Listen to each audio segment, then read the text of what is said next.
لال حویلی میں رات کے وقت جب سب سو رہے تھے، پرندے بھی اپنے گھونسلوں میں آرام کر رہے تھے اور گھوڑے بھی طبیلے میں مکین نیند کیا ہوش میں کھوئے ہوئے تھے، اس وقت وہ جین سی آنکھوں اور لڑکی مسلسل بند کمرے میں کچھ کام کر رہی تھی اور ساتھ سوچ رہی تھی کہ بس یہ سب کام صبح تک ختم ہو جائے، نہیں تو کرسٹینا اس کی جان نہیں چھوڑے گی۔ کچھ دیر گزری تھی کہ ٹائمر کی آواز آئی اور وہ بھاگتی گئی۔ اوون کھولا اور دیکھ کر اس کی آنکھیں چمکی کیونکہ چاکلیٹ کیک بالکل تیار تھا اور اس کی خوشبو سے ایلن کے پیٹ کے چھوٹے بڑے چوہے کودنے لگے تھے۔ اس نے تھوڑا حوصلہ کیا اور سوچا بس جلدی سے ساری ڈیکوریشن کر دیتی ہوں، کل جب پارٹی ہوگی تو ویسے بھی کیک کھانے کو ملے گا۔ یہ سوچ کر وہ دوبارہ سے اپنا کام کرنے لگی اور جب سب کام ہو گیا تو وہ تھک کر وہی سو گئی۔ ادھر سورج سر پر چڑھایا اور کرسٹینا ایلن کے کمرے میں آئی اور اس کے منہ پر پانی پھینک کر اسے اٹھایا اور بولی، تم کیا نوابزادی ہو؟ یہاں گھوڑے بیچ کر سو رہی ہو؟ کام کون کرے گا؟ تمہیں پتہ نہیں آج میری سالگرہ ہے؟ کتنی امیر امیر سہیلیاں آئیں گی، جلدی اٹھو، کام ختم کرو فوراً، اور اب کھانا کھانے مت بیٹھ جانا۔ ایلن فوراً اٹھی اور بھاگی اور سارا کام ختم کر دیا۔ اس نے رات سے کچھ نہیں کھایا تھا اور بہت بھوک لگی ہوئی تھی۔ اس نے سوچا کوئی بات نہیں، سارا کام ختم ہو جائے اس کے بعد ایک ہی بار کھانا کھائے گی۔ شام کو پارٹی کا آغاز ہوا۔ کرسٹینا بہت خوبصورت لگ رہی تھی، اس کے سب امیر امیر دوست آئے ہوئے تھے اور وہ ان کے ساتھ مصروف تھی۔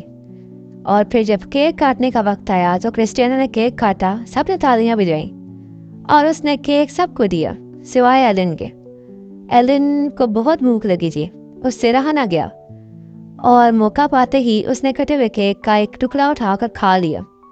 کرسٹینا نے یہ دیکھا تو ایلن کو تھپڑ مارا اور اسے برا بلا کہنے لگی کہ تم اوقات مت بھولو، میری نوکرانی ہو، اس سے زیادہ کچھ نہیں، دفع ہو جائے یہاں سے، اور آج تم ساری رات باہر رہو گی، یہ تمہاری سزا ہے، گھر مت آنا۔ ایلن روتے ہوئے چلنے لگی۔ جب وہ تھک گئی تو ایک جگہ بیٹھ گئی اور سوچنے لگی اب کیا کرے گی، کہاں رہے گی۔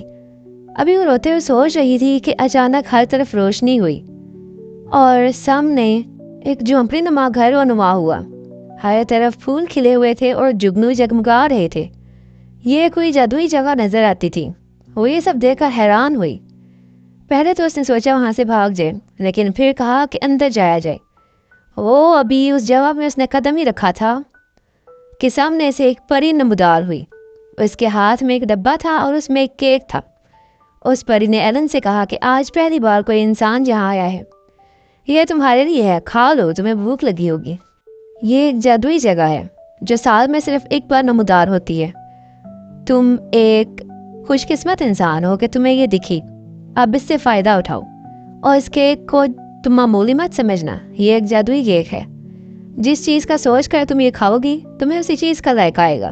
یہ قدرت کی طرف سے تمہارے لیے انعام ہے کہ تم بے گھر اور بے سہارا ہو اور ایک نیک لڑکی ہو۔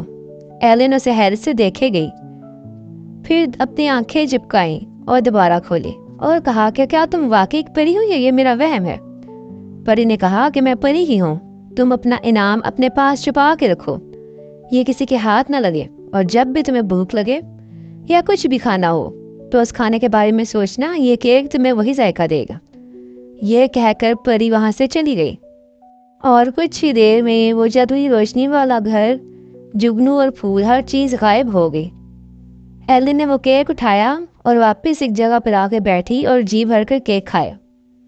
پہلے اس نے کہا کہ کیوں نہ آزمایا جائے، پھر وہ جس چیز کا سوچتی رہی کیک اس کو ویسا ہی ذائقہ دیتا رہا۔